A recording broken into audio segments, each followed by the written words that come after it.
Texas. Yeah, I might be, since you noticed I got just a little bit of a drawl out here. And hey, we got rodeo night tomorrow night. How fun is that going to be, right?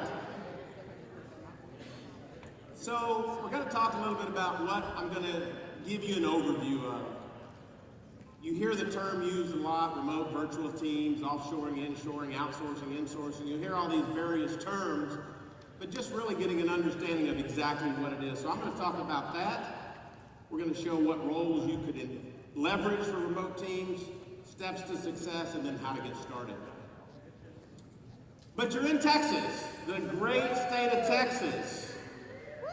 Got a few hee-haws back there. I understand there's even going to be a mechanical bull. How about that? That's pretty cool. So this was about 2 weeks ago. I was actually at an event speaking in San Antonio, and they actually had the big steer here, and it reminded me of a conversation I had.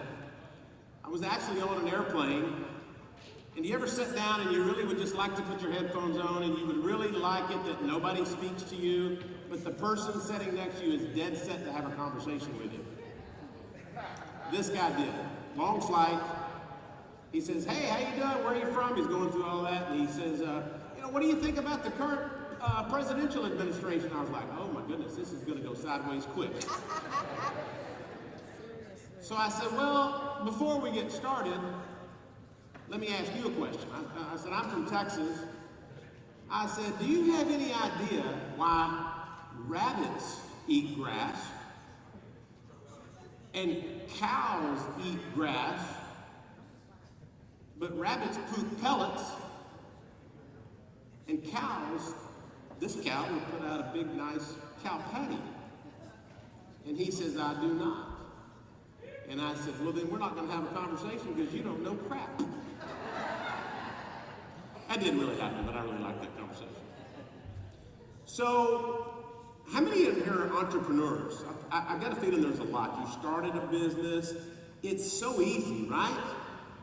Isn't it so easy to start a business? I'm just kidding. It's really not easy. When I started a business, I was sure within the first 6 months I was going to be flying this plane. I was absolutely convinced that was my next step. My next step was spirit. And so that was the reality of being an entrepreneur. So I like to say that because I know if you're starting a business, if you're running a business, if you're managing a business, it's really, really, really hard. It's not something that I take lightly. When people tell me they're an entrepreneur, I always tell people I have failed way more than I have succeeded, but those are your badges, your scars, your things that really make you as well. And that's what I want to talk. How many in here have used or are currently using some sort of remote virtual teams? Yeah, okay, quite a few. That's good. Usually there's like 2 people in the middle, and so that's what happens. Well, possibly some people have found it quite hard, or even you failed at it. And so I want to encourage you, if you've used them in the past or you're currently using them now and you're finding yourself you're not having as much success as you would like to, that you don't give up.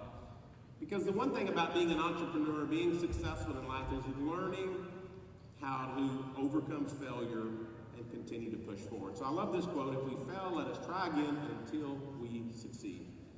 So we're going to talk about leveraging remote virtual teams. And you hear, I mean, you got the horror stories, right? I can go on and on about different countries that they're used, people's experiences, how they leverage them. Everybody wants to use the cheapest. That's not necessarily always the best, as in life in general. But I really want you to think about, as you grow and scale your business, just how could you leverage remote virtual teams in many capacities. So my promise to you today is you're going to learn a few things. You're going to learn to have more returns with your time. You're going to have more time. You're going to be able to experience more growth, and you're going to be able to experience more wins. Who would like more wins? I know I like wins. I like to wake up every day and think, Lord, I just need a win today, and I want it to happen fast. And then the problems come. Got to deal with those too, but I always start off with the gratitude and how am I going to get more wins. So what we can help is with less overhead, maybe having a little less uncertainty about the teams that you're using, less stress, and I'm sure nobody in this room has ever run an organization where you have drama, right? No drama ever? Anybody dealt with drama in the workplace? And those are things that we can help, not eliminate, but hopefully help mitigate. So I've been leveraging teams even before I founded the company that we have now. We've been in this business since 2017, and before it was time, stress levels, returns down, and actually, and you know, running a business, it's tough. You wake up sometimes thinking, man, one time I remember actually saying, I thought, you know, when I came out of high school, which was a while ago, I thought I should have gone to work at McDonald's and just gone to work, left at the end of the day, and eventually I would own a McDonald's. That really, really crossed my mind many, many times. I thought, I really should have owned a McDonald's. Now it might be a Chick-fil-A. I see the lines that they have, so I might switch to Chick-fil-A. But truly, even if you don't own a business, just managing a business takes a lot of time and stress. So what I hope you come out of this is at least visioning a way forward where you can increase the amount of time, decrease the amount of stress, hopefully increase your returns, and maybe have those two smileys on your face. So real quick, I don't like to get caught up on this, but I think it's part of it. Understanding the difference in what these terminologies are. Onshore would be someone that you're working, could be in the same town. If I'm here in Houston and I've got somebody working across town, that could be onshoring. They could also be in New York, Detroit, wherever. That would be leveraging onshore teams. Then you have nearshore. Typically that's in the same time zone. So if we're here in the US and you were leveraging somebody from Mexico or Belize, we have an office in Costa Rica for Spanish-speaking teams. Any of those, all the way down through South America, would be considered near shore. Even though South America is not very near, I always think that kind of sounds kind of weird, but you get the point. They're in the same time zone. And then offshore. Offshore being, we've got offices in Africa, in two different countries in Africa. Could be in the Philippines, could be in India, could be anywhere that you're leveraging offshore teams. And as you see those, typically the value or the price becomes less as you leverage teams onshore. Those are usually your most expensive. As you near shore, those are going to be a little less, but because they're in the same time zone, a little more developed areas, could be a little less expensive, and then offshore being the least. So what are the operational impacts of outsourcing team members? Number one would be enhanced staffing efficiency. Dealing with people is dealing with people. So sometimes having somebody who is outsourced, and we've coined the phrase insourced, and I'll get to that in a little bit. We think outsourcing has a little bit of a bad connotation, so we like to term it as insourcing. You'll also get streamlined training and onboarding, reduced HR and administrative burdens, just keeping up with, if they're a W-2 employee, you've got all the matching, you've got all the benefits, everything else. Where typically in an outsourcing role or an insourced role, you're going to be dealing with that on a 1099 or a contractual basis. So you got a fixed cost, and then you're going to get consistent customer experience. A lot of people say, well, wait a minute, that's not right. But I listen to a lot of phone calls. We've got about 1,500 team members that work in our different locations. We monitor and listen to phone calls. And we also do evaluations for people who are having inbound phone calls. So if you're talking about your customer experience, if you don't listen to your phone calls, you should. I don't even like to record myself because I sound really stupid. Have you ever, who listens to themselves and think, do I really sound like that? Yeah, me, I'm like, is my voice really that high? Yes, it is. My wife says, no, you sound just like that, so I guess I do. Also, the financial impact of outsourced team members. Significant cost savings. And please remember, when you're talking about comparing outsourcing or insourcing to a typical W-2 type employee, you're missing a lot of pieces there. There's not only the matching costs with FICA, there's unemployment, unemployment benefits, there's healthcare benefits that take up space in your office. back to the drama. There's drama potentially in your office. Not saying always drama, but could be drama. Eliminate any hidden costs that you might have. You don't have to buy hardware. You don't have to buy computers. You don't have to have all of these things. Stable workforce. If I was in your shoes, the first question I would ask any company or any person, any organization that I was looking to outsource with, I would ask them, what is your attrition rate? What is your turnover? Super important. In general, you'll see it as high as 10% a month. And so you'll see that is. We operate at 0.5%, about 6.5% a year, and we'll go into the reasons why that can be attained by companies, by being able to integrate them into your teams. And then scalable. It's easy to move fast. We've got some people in this industry who started, we got one client who started less than 5 months ago, and they started with a few people. They have 46 team members with us now. And they've done that in all different areas, from customer service to accounting to sales management, that they can use that to scale. So it's very scalable. So pain points. These are just some that we've heard. Some of them you may have. You may have some additional ones, but getting an idea of what those pain points can be. Everything from lead generation. I was talking to a client literally on Friday, and his pain point was he was getting 500 form fills a month, but his front team was only getting to 150 of those getting back to him. So I heard Keenan or Daniel was talking about follow-up, right? And the importance of follow-up. You really don't make any money until you do the follow-up, or once you get a lead. So just think about that. For the last year, they've been getting an average of 500 form fills or leads, and they were only able to follow up with 150 just for capacity. We wanted to solve that problem as well. Trust and retention.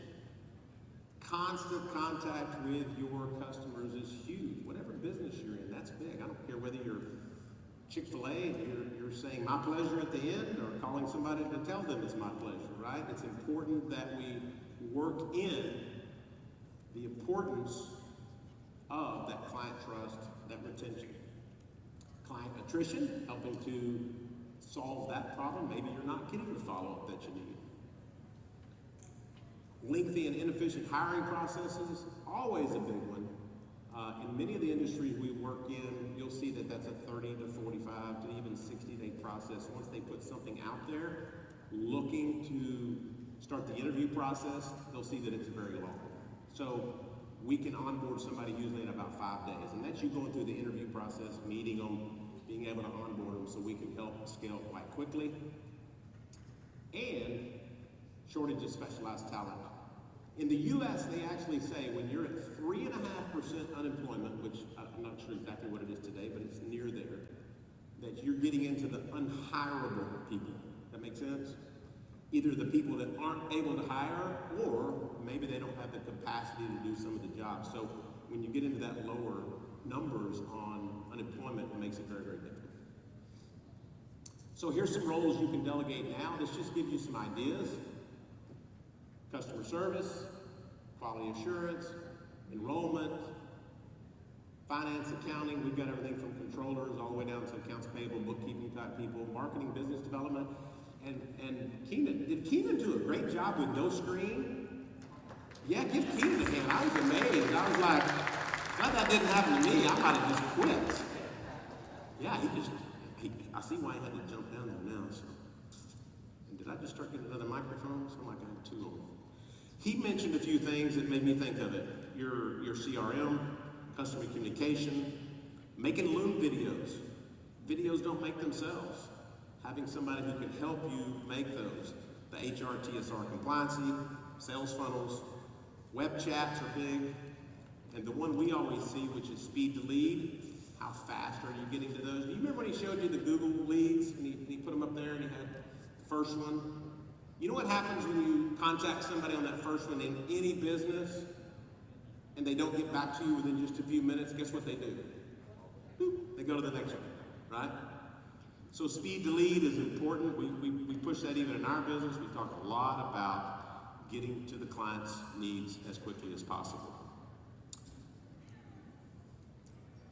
So, I want to spend a little time talking about this, on how you can really be successful in leveraging virtual teams. It is hard. We've got offices in Zimbabwe and Zambia. The reason we're in Zimbabwe and Zambia is they've got a little bit of the Queen's English, my horrible UK accent, faking it. I sound more Australian when I do it, they tell me. But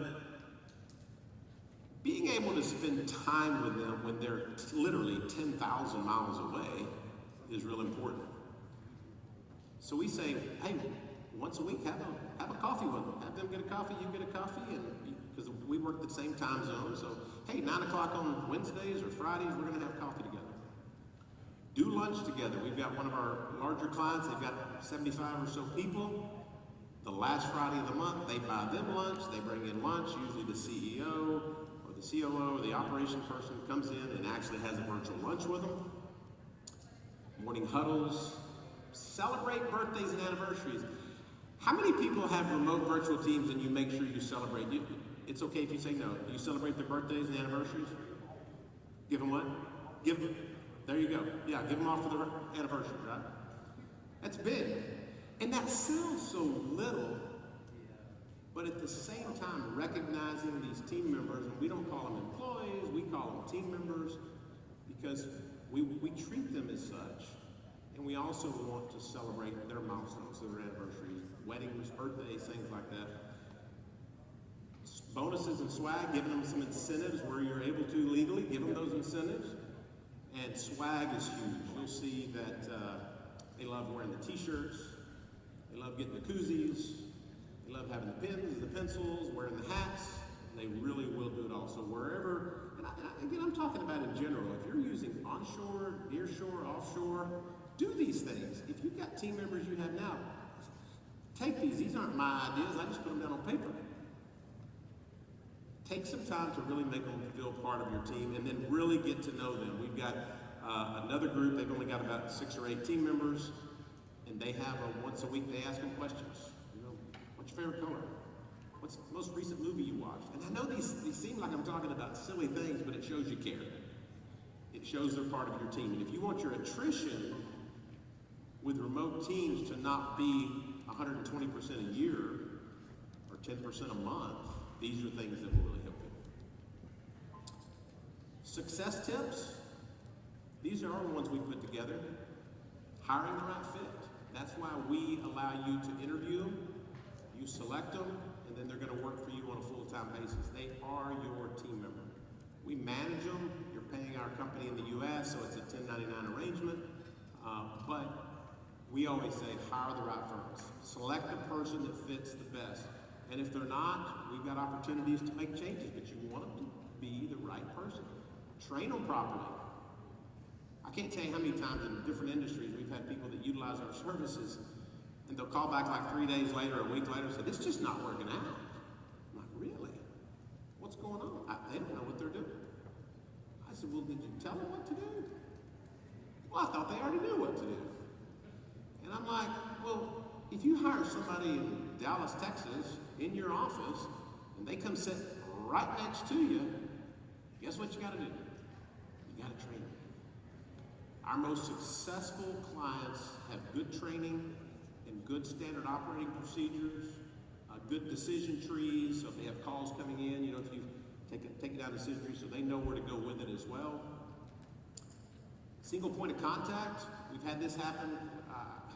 Some of the funniest ones are husband and wife teams that win a company, and the husband's telling them what to do one day, and the wife's telling them something to do the next day, and they're all getting on to them for not doing what they told them to. It's like, so okay, that's a problem. So definitely develop that single point of contact. Communicate, communicate, communicate. We hear that here, we hear that internally, we hear that with our clients, our customers, our friends, family. Communicate, same here. Setting clear expectations. We do a lot in the healthcare world where they also have to go back and make outbound phone calls. And so they'll tell them, you need to make 85 calls today. So if they know that's their number, they'll make 85 calls. Guess what happens if you don't tell them how many calls to make? They'll make 42 calls. Now, they also will bonus them for that, right? If you make these outbound calls, we're going to be some incentives. Could be a day off, could be early off, Could be some swag, could be lots of things. Measuring and reporting, make them feel part of your culture. And the measuring and reporting, you can do things from daily, weekly, monthly, whatever cadence you want to set up. Just be consistent with it, and then give them feedback. And that's where the evaluate, correct, praise, and motivate comes in. It's what do they say? Praise in public and correct in private, right? Same thing here. You definitely want, if somebody does good on your team, you want to praise them in front of the rest of the team. Very, very good. Swag I mentioned, and again, make them feel valued and appreciated. So, I always use this, and this is maybe from a leader, business owner, manager, this is probably one of the most important ones. And I give them pretty simple steps on how you can do this. I think you need to look at the task you're doing today. I do this on a weekly basis. Usually every Sunday night, I look at my week ahead and I'll say, okay, here is what I have on my schedule. So I'm evaluating what I'm doing. I'll start to eliminate something. I really don't need to be in on that meeting. I really don't need to make that phone call. I really don't need to be present at that event. And then the key for us is delegating. What are some roles that you can delegate? Craig Rochelle, if you've never listened to his podcast, he's got a great leadership podcast. And he says, if somebody can do it 80% as good as you can, just let them do it. And I find that to be true. It's going to free up your time. And then focus. And by focusing, you can elevate your team. You can eliminate clutter. Focus on what's really high value and the most important. Increase efficiency. 2x, 3x, even 10x your bottom lines, and then optimize your workflow. So this is us. And you can say, thank goodness I'm coming to the end. So probably it's time to eat, something close to that. We've got 1,400 plus team members serving in 3 locations. We've got offices in Zimbabwe, Zambia. People are always like, why are you in Africa? Again, it's because they speak the Queen's English. 96% of our 1,400 team members have a university degree. They're quite well educated. We have offices in Zambia, which is right next to Zimbabwe, and then we have in Costa Rica, which fulfills our Spanish-speaking teams. And then, why are we different? We don't have any long-term contracts. That's your big thing. We've got a 90-day integration period, and then it's 30 days at any time, so you're not locking in anything long-term. Full-time dedicated, maybe the most important. We are not a call center. We can help you set up a call center, but we are not a call center. So when somebody calls your company, they're not going to speak to somebody one day, then they call back, they're going to speak to somebody the next day. That person is dedicated to your office. I mentioned university educated. You heard my fake UK Queen's English, which I didn't do a very good job. And then nobody works from home.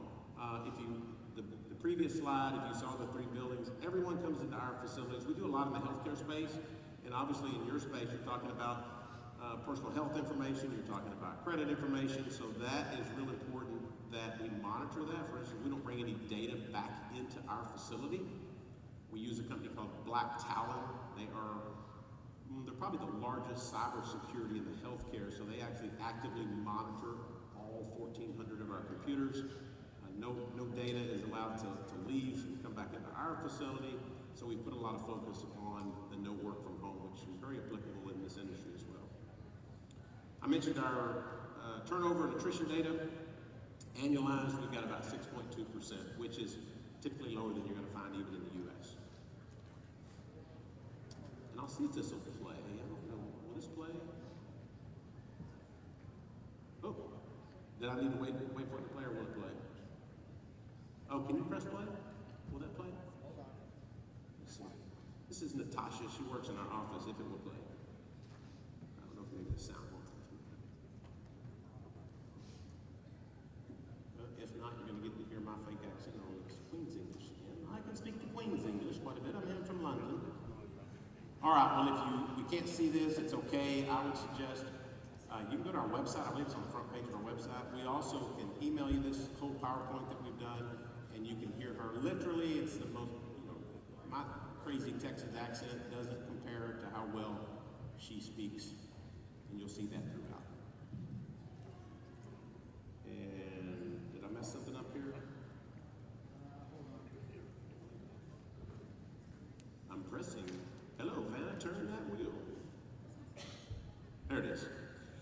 why, Christian-based organization.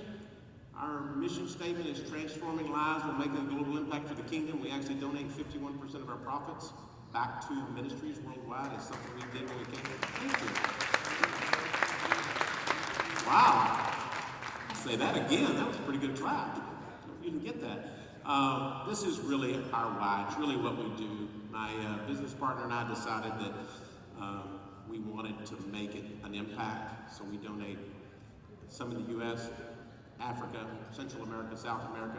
That's a 7-figure number. I don't mind saying that. It's a big number that we do donate back, and we're proud to align ourselves on those values.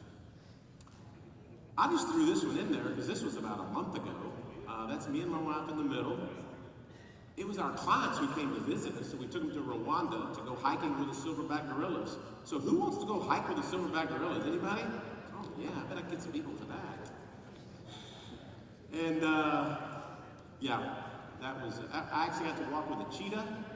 That's not stuffed, that is a real cheetah.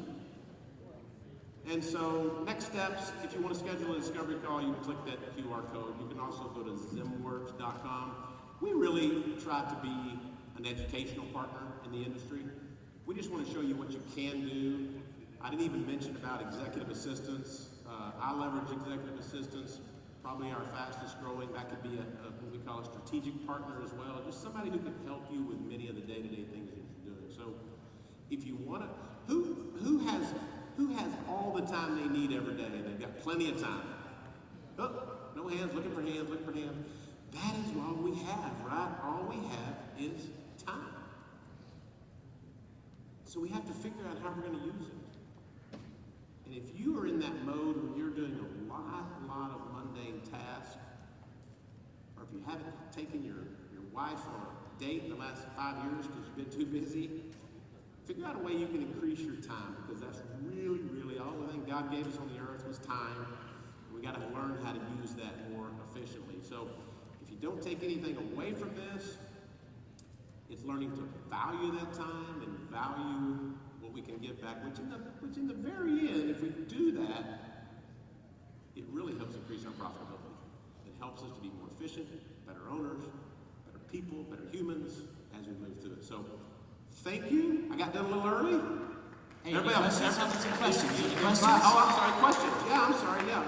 I forgot you got a question box. We got some questions? Happy to answer questions. No, there's one. Hi, thank you. How often do you have the virtual lunches and the meetups with the teams? Or how often do you recommend that we do that with them? Yeah, I would recommend at least once a month. I think that's a minimum. If you have a weekly team meeting or office meeting, weekly huddle they might call it, that's weekly. But if you can bring in the lunches, we have it set up where we can bring in lunches, I believe, for $4. So if they've got 10 team members, it's $40 to bring in. So very helpful. Anybody else?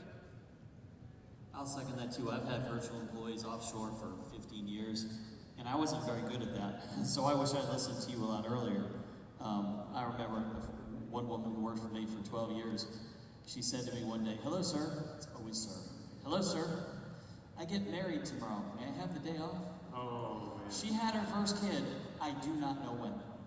We were better by the time she had her second kid. We gave her a week off. But my point is, I eventually learned, and I used movies.